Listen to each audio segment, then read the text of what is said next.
My name is Cy Wistrom. On December 19th, 1977, a mental patient named Timothy Shaw walked into Seacrist Elementary School in Seacrist, Pennsylvania, and murdered a second-grade teacher with a chopping axe. The Shaw murder was the last in a string of unexplained incidents which occurred at Seacrist in the fall and winter of 1977, and earned the school the nickname Horror High.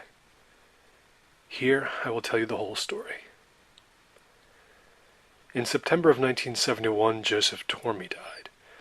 Tormey had been the head janitor at Seacrist since 1958, and he died of liver cancer. In early 1977, a younger brother of Tormey's won some money in a state lottery, and it was decided amongst the family that some of the money would go toward the construction of a family crypt in Evanston, 10 miles north of Seacrist.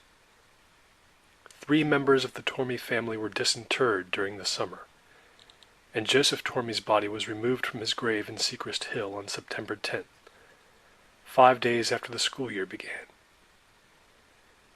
On Wednesday, the 14th, a city patrol car driving past Seacrist at a little past midnight reported that a light was on in room 21, which fronted the southeast side of the school and looked out on Hightown Road.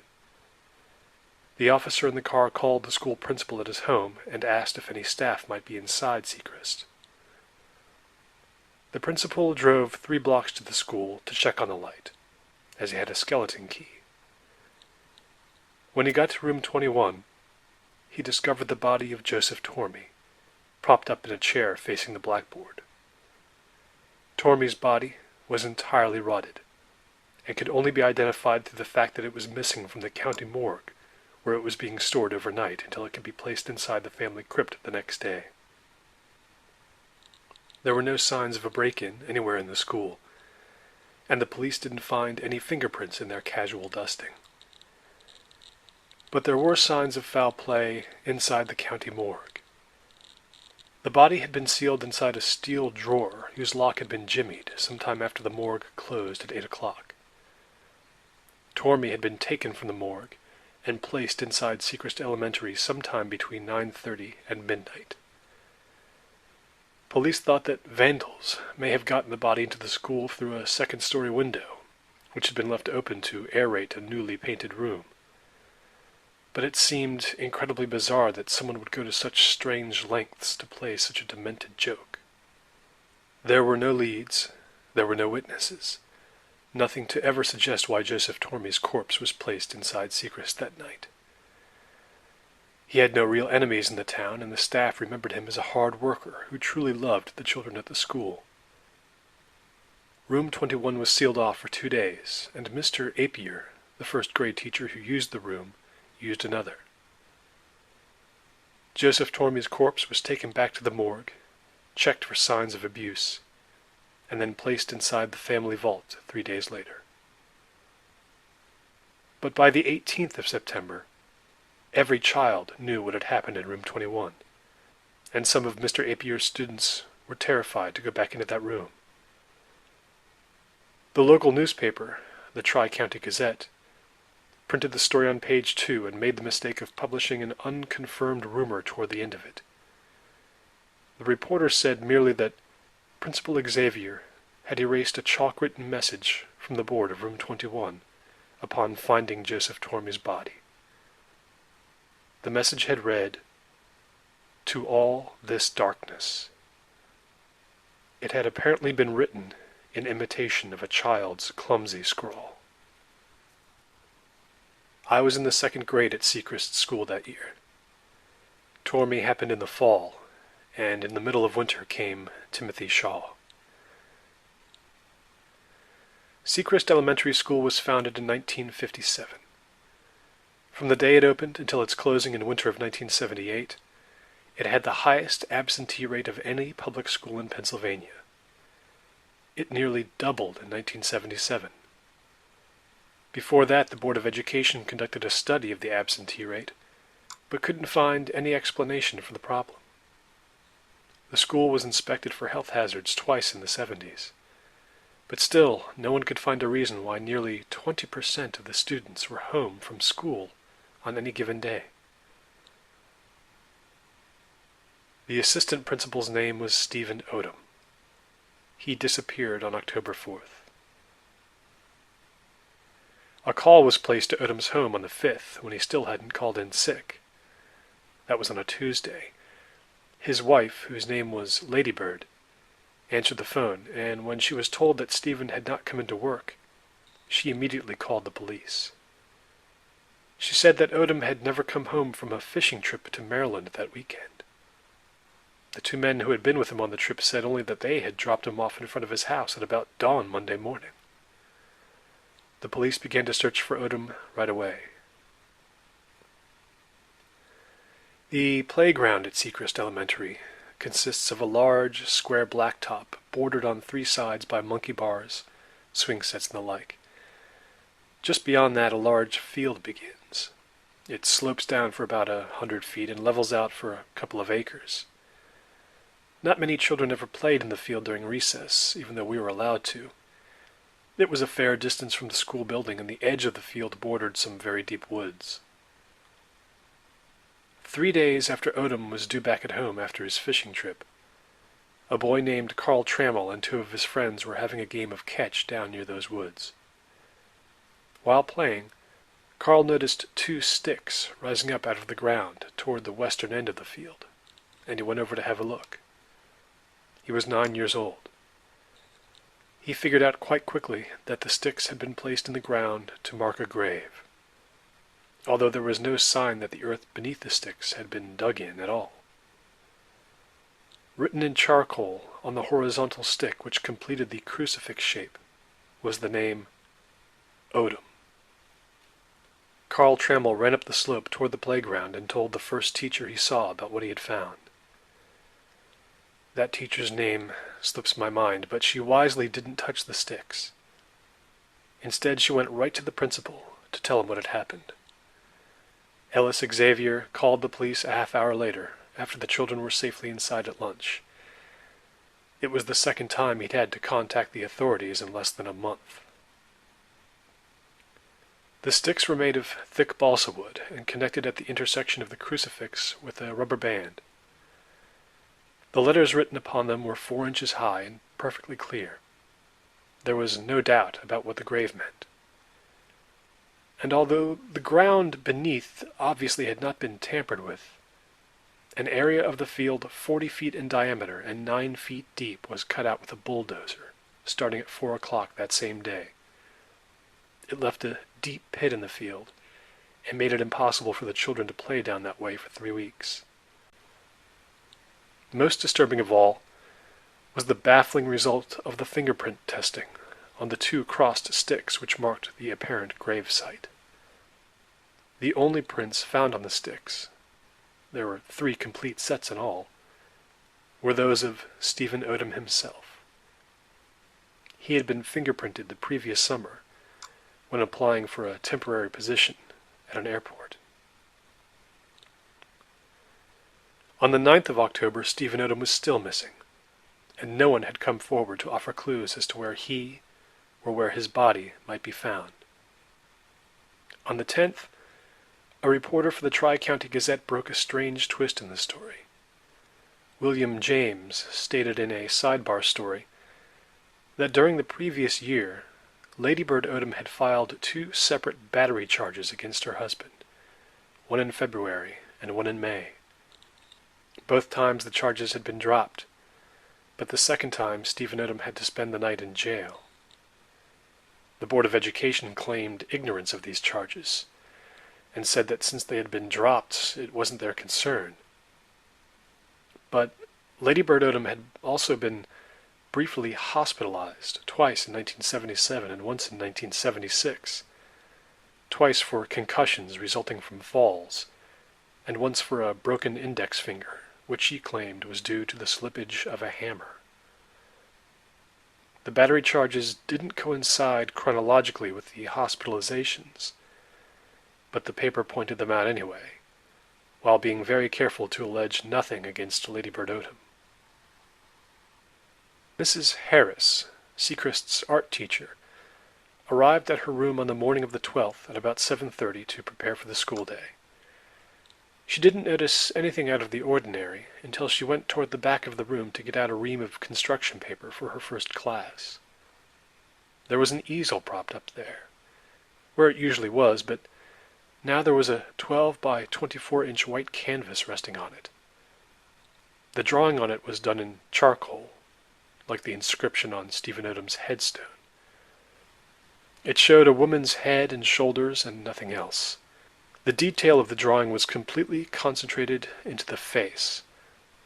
The mouth of the woman was shown as a frowning, lipless oval in which there were simply far too many teeth. This gave the woman an animalistic appearance. The teeth were drawn in a rudimentary series of vertical and horizontal slashes. Above them was a crooked nose and some wavy lines in the cheeks, suggesting a haggard expression and advanced age. Then there were the eyes, which were the most revolting aspect of the canvas. The left pupil was shaped like a diamond and was hollow. The right pupil, though, was round and black like a stone, and nearly twice as large as the left, seeming to bulge out and stare blankly. The eyebrows were 2 horizontal claw marks. A profusion of scraggly, seemingly unwashed hair tumbled around the woman's shoulders. This time the only fingerprints on the object were Mrs. Harris's. At the time the drawing was reported to the authorities, very few of the officers on the Odom case knew exactly what Lady Bird Odom looked like. Only 2 men had actually talked to her face to face. One of those men looked at this drawing long enough to formulate the theory that the face on the canvas was Lady Bird's. There was more, though. If one looked closely enough into the hair of the woman in the sketch, letters of the alphabet could be discerned, sloping from a point above the mutated right eye and continuing down toward the right ear. The letters appeared to spell out the words Newmarket Hill.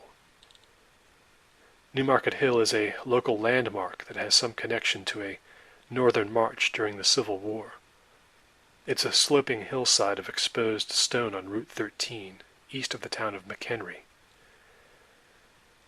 On October 15th, the same day of Seacrist Elementary's autumn play, which involved the lower 3 grades and was put on for the parents in the afternoon, the state police went to Newmarket Hill to take a look around.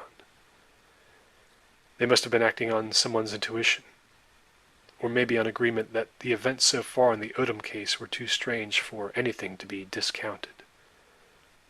They found something within an hour, under a patch of loose earth toward the top of the hill. Shallow digging revealed first an arm, then a torso, then the entire body of Stephen Odom. He had died of head injuries, more specifically of blows to the left of the scalp and one against the neck. The coroner determined he'd been dead for something like 2 weeks. The incident was in the newspapers for more than 3 months. It might have passed quickly into memory, but the body of evidence pointing toward Lady Bird Odom just got more and more ominous. There was no mention of the mysterious drawing in the newspaper. An hour after Stephen Odom's corpse was discovered, Lady Bird was called. There was no answer at her home, and she wasn't there when the police arrived at about 4 in the afternoon. She'd left a note on the kitchen table.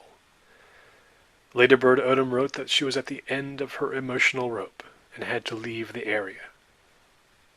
Calls to various hotels revealed that she had stayed the night at a Holiday Inn in Dorsey, 50 miles west, and had checked out early. It's been 18 years since Stephen Odom was murdered, and the police lost all traces of Lady Bird Odom after she checked out of the Dorsey Holiday Inn. She'd been a housewife for 9 years, but somehow she managed to elude the police like a professional criminal. One neighbor came forward nearly 6 months later with a claim that Lady Bird Odom had borrowed his car just after 10 o'clock on the night before Stephen was reported missing. Half a year went by before the neighbor discovered a large garden trowel tucked inside his spare tire compartment. Police deduced that this is what had been used to bury Stephen Odom. The actual murder weapon was most likely a baseball bat or something similar, but it was never found. The theory was that Ladybird Odom had borrowed a neighbor's car to transport the body because she didn't know how to drive the standard shift of the truck that belonged to her husband. After Seacrist closed for good in January of 1978, the mandatory psychological exit interviews conducted with each and every child produced one interesting reference to the Stephen Odom case. A first grader named Lori Burke was asked how much she recalled about what had happened to the assistant principal. Lori told the psychologist that she hadn't thought about it much since the time Mr. Odom spoke to her in the hallway the day before Christmas vacation began. Of course, Odom had been dead since October, and the psychologists pointed this out. But Lori said no. She remembered coming into school 20 minutes late because she had dropped her gloves in the snow on the way and had to find them. She'd run inside the school terrified that she was going to be in a lot of trouble, and Odom had been in the empty hallway, putting a hand out to slow her down. She said he had been dressed in his usual suit and tie, and that Odom had not spoken much beyond telling her that the teacher wouldn't mind if she was late, that everything was going to be okay as long as she didn't lose her gloves. Then he had turned and disappeared down the hallway. The exit interviews were taped, and Lori was recorded 3 different times as saying she was certain it was Mr. Odom who walked her to class that day. As I speak these words, there is a bottle of enzapam in my right breast pocket. It was prescribed for me by my doctor, who likes me to call her Sam. 2 years into my therapy, she came up with the idea that I do my own extensive research into Seacrist Elementary's history. I have so many details about the place mainly due to a single book. It's called The Untold Story of Seacrist School, and it was written 4 years ago by a reporter from the Phoenix Daily Journal named Rourke Billings.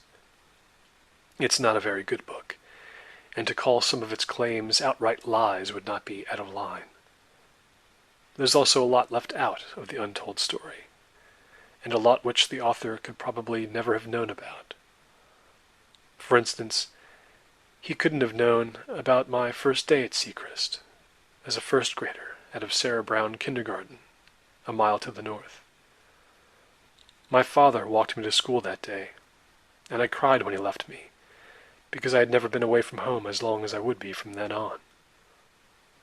I entered the front doors alone, and more than 20 minutes late, because my father had gotten the times wrong on the bulletin that had been sent out to our house. We had visited the school twice, and my assigned teacher was in a room just 20 feet or so inside the front door and on the left. But that day I was alone and confused by the silence, and I walked up and down the long hallway in front of me 3 times before I began to panic. Every door was closed, and I could hear no sounds. In desperation, I found a door leading to a stairwell, and I went up 1 flight, in the hope that someone would be upstairs to help me. I remember that the stairwell hooked around to the left, and it was cluttered with ladders, sheets, and buckets of paint. There was a small renovation project underway in a section of Seacrist that hadn't been used for 10 years or more, and I wasn't supposed to be there. I went through a yellow door and found another corridor, this one much shorter than the one on the first floor. It was entirely deserted too. There were no lights on, and I walked down the corridor, mostly in shadow. Sheets were lying all around on the tile floor. I was cut off from the rear part of the hallway by a cordon on which a sign was hung. The sign said, "No entry." I stepped over the cordon anyway because I saw daylight up ahead. It was only a picture window, but it was better than the darkness. Around a corner, the hallway ended in a niche. 2 doors were on either side of it. Here, the floor tile had been entirely stripped away, and I could actually see the rotting clay underlayer. The doors were very strange, barely my height and very thin. The knobs looked ancient, and an old-fashioned keyhole padlock dangled from both. I opened one of the doors. Inside was a closet of some kind, a closet that no adult, and maybe not even a child, could have stood straight up in. A broken light bulb hung from a string. There was an old clock on the rear wall of the closet. It had been there for so long that it had begun to grow a kind of mossy rot inside the glass face. 2 tiny chairs were in there, facing each other from about a foot away. Dust covered the seats completely. And in one corner was a child's sneaker, no bigger than mine, brown and also streaked with rot. I immediately pictured myself inside that closet, facing the wall, or some other student who had broken the rules, locked inside, suffocating, listening to the clock tick, maybe in the dark, with the walls closing in as the minutes passed. And I turned and ran. What that room truly meant, I never knew. The author, Billings, also never gives any mention of Sally Trent, a girl in my class, Mrs. Willett's class, who left Seacrist the year before, in the middle of first grade. Sally was a slightly handicapped girl who sat at the front of the class and left early each day. I never knew the details of her problem. She was probably just slow. The teacher almost never spoke to her, so she may have even been mute for all I knew. But Mrs. Willett became more attentive to Sally toward the end of the school year, when she began to stare blankly into one corner of the room. She would just absolutely rivet her stare on a particular point, which was apparently the American flag or the trash can that sat beside the door. One morning, Mrs. Willett passed out some math exercises for the class to do silently. I was no good at math and had trouble concentrating, and my eyes wandered over to Sally Trent. She was staring into the corner again. Mrs. Willett didn't notice her. Sally's eyes began to widen and shift in small motions, as if she were following the movement of something she was seeing there. Then she rose to her feet, pointed to the corner at nothing, and began to scream. The whole class looked up. Mrs. Willett ran to Sally, asking her what was wrong. Sally just pointed and screamed uncontrollably, terrified. Mrs. Willett gathered her up in her arms and led her to the door. With every inch that she was guided toward the corner of the room, Sally kicked harder and shrieked louder to be let go, as if she were being forced toward an object or apparition that she dreaded more than death itself. Finally, Mrs. Willett got her through the door. She eventually came back and explained that Sally had had an attack of some sort and everything was all right. But Sally didn't return to Seacrist.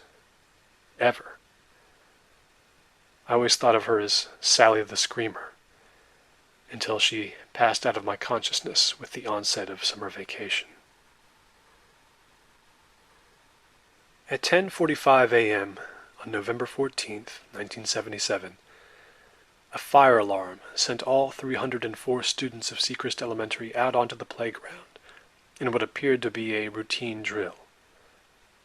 But the drill had never been scheduled, and the principal called the maintenance man in from his day off to check on the alarm system. The bell didn't turn itself off after 30 minutes of constant ringing. Instead, it repeated its buzzings after a 2-minute silence.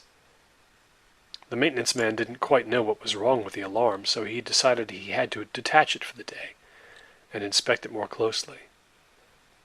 He thought he had found the problem by the time the students went home and everything seemed all right. At 12 noon on November 15th, during recess for the lower grades, the fire alarm went off again. Half the building emptied out. Grades 1 through 3 were already outside. This time, the fire alarm wouldn't stop ringing, period. Maintenance detached the system again for closer inspection. The 15 individual alarm poles around the school were checked to make sure they weren't faulty. No problem was found. At 1:40 the same day, the alarm sounded yet again. The principal came over the loudspeaker and told everyone to stay in their seats because it was just a false alarm. And it truly was. Maintenance was puzzled. The fuses of the main alarm station in the boiler room had to be yanked, even though they appeared to be working fine. The next day, the state sent over a safety supervisor to look at the alarm system. She decided to unhook the entire system for 1 day for schematic testing and possible replacement. The pull boxes were disconnected too, just in case.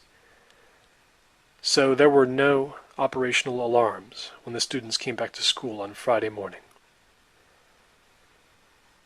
At 10:35 a.m. on November 17th, a 5th grade teacher on the second floor in room 51 named Erica Ells heard a low rumbling noise and saw a tuft of black smoke drifting by in the hallway. She got up from her desk and opened the door. The rumbling became louder. She moved 15 feet down the hallway to an unused room, 57, and stepped close to the door. Even from the hallway, she could feel the heat being given off, and she realized there was a fire inside that room, a big one. Smoke was filtering through the bottom of the door into the hallway. She turned around and saw a fire alarm right behind her. She pulled it, but there was no sound. It was the first major fire in Seacrist's long history. It was also most likely the first time there was no way of alerting the entire school at once that a disaster was about to happen. Mrs. Ells ran into her classroom and told the students to line up quickly at the door. The children were already panicky. They could hear the rumbling from 57. 2 other teachers came out into the hallway and Mrs. Ells alerted them to the presence of the fire. 30 seconds later, most of the upstairs classrooms had emptied into the hallway, and the kids were headed for one of 2 stairwells leading to the bottom floor. By the time half of the children were down the stairs, the door to room 57 had caught fire and was almost entirely eaten through. Children who saw the flames screamed and started to run downstairs. I was in Mrs. Willett's class. There was a social studies lesson going on. The first sound I heard was the clomping of feet as the upper grades flooded down the steps. Then the door to the classroom opened, and Mr. Colbert, 4th grade, rushed in and ordered us out in a torrent of panicky and almost unintelligible speech. The rumbling from the upstairs fire could now be heard. 3 or 4 children started to scream, and Mrs. Willett cut them off flat. Back upstairs, Mr. Wells grabbed a fire extinguisher and began to desperately spray the fire. In the administrative office, some of the staff were still unaware of anything being wrong. Then they heard the shouting coming from down the lower grades' main corridor. Children rushed by in bunches. The teachers couldn't corral them. The noise of the fire was huge and echoing, and seemed much more ferocious than the thing really was. I was swept along by my classmates into the hallway, just 50 feet from the nearest exit, but it wasn't that simple. There were shouts, screams, and orders from teachers to shut up and slow down. The exit doors banged open and children spilled out. The stairwells at either end of the hallways released more children into the traffic flow of the lower floor. They ran into each other and tripped over one another in panic. I was suddenly pushed to my right into a bank of lockers. A padlock struck my right cheek. Someone shrieked into my ear. I kept moving blindly. An adult's hand steadied my shoulder, and the hallway became very bright. Then I was out the door and onto the playground. 2 minutes later I could hear sirens. Playground was a grisly scene of weeping, shouting, and hysterics. There were about 20 injuries altogether, some of them fairly severe, but no one was permanently hurt. The ambulances arrived quickly after 5 fire trucks. The fire was put out within 25 minutes. Room 57 was destroyed, but no further damage was done. Two news crews arrived at Seacrist right after the fire trucks came. A man from a tiny local newspaper, the Sun Courier, took a couple of photographs which entered the Seacrist legend right away. After the fire, the photographer's assistant claimed that the photos had been damaged in transit between the lab at the newspaper to the copy room in the adjacent building. Because of this mistake, the only photos printed by the Courier were of the damaged room and of the playground after the fire. The photographer was devastated. He thought he had gotten two truly shocking photos of Seacrist Elementary. Immediately after he snapped them, he ran into the school behind several firemen in search of two children he believed he had seen being severely burned. But when he got inside, there was no one there, and he was ushered out again. He was assured 5 minutes later that every single one of the children had been accounted for, and no one had suffered any burns. He walked away very puzzled and very anxious to see what came out of his film, which he then gave to his assistant for developing. 3 weeks later, the assistant gave him the 3 photographs after admitting that he had kept them so that the Sun Courier wouldn't publish them. 3 weeks after the fire, there was no real reason to. There really had been no burn injuries during the fire, and every single one of the children was accounted for out on the playground. The photographer, his assistant, and soon all of Seacrist were utterly perplexed by the photographs.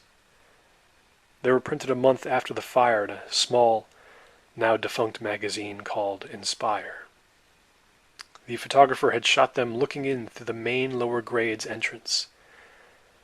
The door to that entrance had 2 wire mesh windows which allowed a dim view of the interior hallway. The photographer took the pictures with a telephoto lens, then ran across the blacktop and opened the door to find no one inside. 2 children can be seen in the photos. Their hands are pressed against the meshed glass, as if they were trying to get out, but couldn't. The child on the left appears to be about 6 or 7, maybe 8 years of age. The identity impossible to make out. It's even questionable whether it's a boy or a girl. The child's hands are clearly on fire from the wrists up. Another child, right next to him or her, is taller.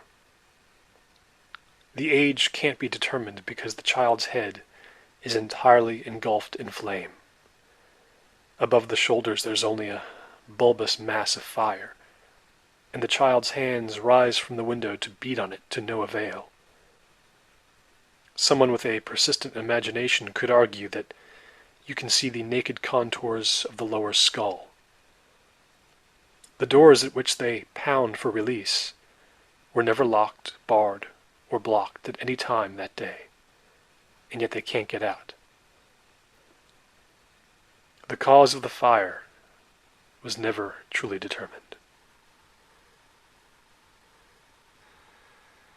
Beginning when I was 13, up until I turned 20, I was addicted to a drug called Onavil, which is essentially Valium at a 20% lower barbiturate content. I bring up the Onavil because according to the physician's desk reference, one of its side effects is occasional hallucinations in 5% of users over an extended period of time, even when they're taken off the drug. My doctor, Sam, thinks it was the remains of the Onavil in my brain which caused my first and only hallucination, the one I had when I returned to Seacrist Elementary 18 years after it had closed for good. The return was part of the therapy I mentioned before. It began in December of last year with the hallucination. It led to all my research, and it ended for good with my 14-day coma, from which I recovered 4 days ago. Sam encouraged me to go back to the school grounds, so one chilly day I drove down Will-o'-the-Wisp Road with nothing in my mind whatsoever. I was feeling unusually calm that day, so I had the courage to look to my right off Juniper Avenue at Upham Hill, the mental health clinic from which Timothy Shaw escaped on the day of the murder which closed Seacrist. I parked my car on the side of the road, looked off through the trees at the building, and decided to walk the route that Timothy Shaw had taken from Upham Hill to my classroom. He was 29 on the day of the murder. He'd been committed to Upham after being found at the site of a nasty car wreck 10 miles north. Shaw was a drifter and had been hitchhiking at about 1 a.m. when he was given a ride by a man named Richard Joyce, who had been drinking at a local bar.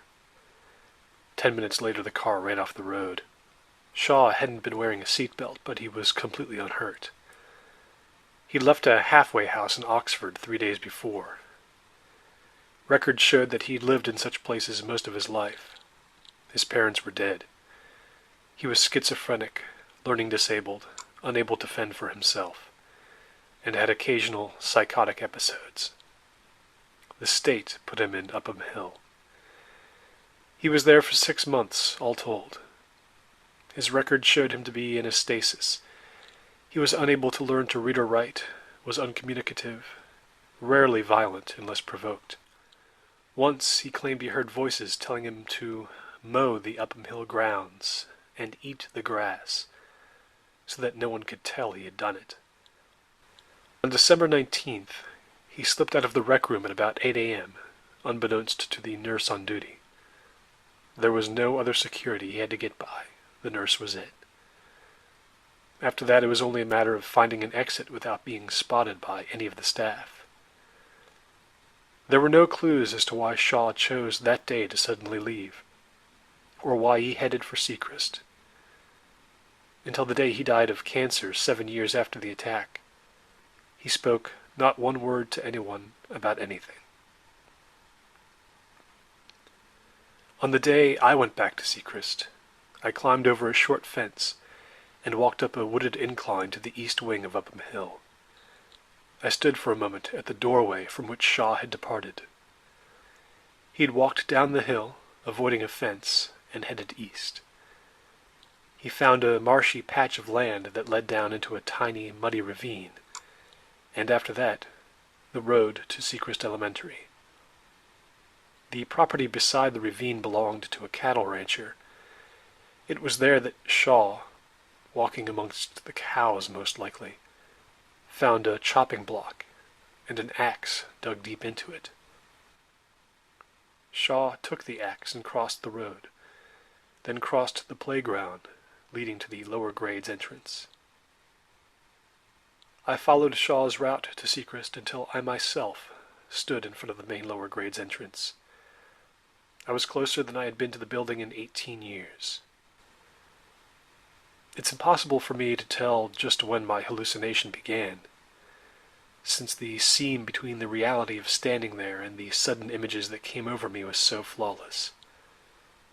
My doctor might think it was the Onaville come back to haunt me. I myself think it was just Seacrist, standing there just the way I left it. There was some graffiti and a lot of weeds, but not much else to mark the passage of time. When I pulled on the door, it opened, having no right to open. The place had been sealed for so many years, so that was probably when the hallucination really began. Suddenly I was inside. It was very cold that day. It wasn't much warmer in the school. Room 15 was just a few steps away. The floor was smooth and clean. That must have been part of the hallucination, just as the open door must have been. Soft light bathed the hallway from overhead bulbs locked in tiny mesh cages, bulbs which would have been removed or simply broken by 1980 at the latest. But there they were. Locks, which had been taken from lockers no more than a week after the school closed for good, were hanging from their holes. I made nothing of these impossibilities. They were real to me. A man came out of the shadows from down the hall, and he walked toward me. He took my hand before he spoke, just to shake it and drop it again. He said he was the foreman of the project, and he would be glad to go over whatever information I needed. He motioned forward for me to lead the way. Many people don't understand how it could be that I went so willingly, why I didn't merely turn and run. I can only say that there is an acceptance that comes with utter ignorance of what is truly real. So I walked with the foreman. I smelled his aftershave, and I noticed the color of his hair. I heard his footsteps on the tile. We walked along past all the old schoolrooms. The man talked about wattages and improvements to the system of water pipes that ran below our feet.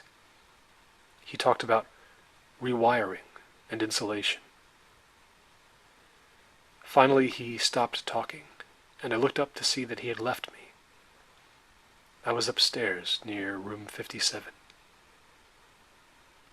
I could hear the sounds of effort coming from around the corner, so I followed the sounds. The foreman was in front of one of the empty rooms, on his hands and knees. He was stuffing a towel against the bottom of a door. Water was leaking through it. The water was bubbling and flowing underneath the door, and I just wanted to help. But he turned on me and ordered me to stand aside. The water under the door became strong enough to force it open. The foreman shouted and stepped away, and a wave of water burst through into the hallway, knocking the door back, and then all at once, I was underwater. The tide rushed up and engulfed my legs, then my chest, then my neck, and then my head. I was looking into complete darkness, and I was swimming, carried away. Everything went mercifully black as I felt my feet rise off the tile floor, carried upwards by the swelling of the water. The next thing I was aware of was walking down Route 7, which is a 4-lane stretch of highway running toward Plattsburgh and Savage.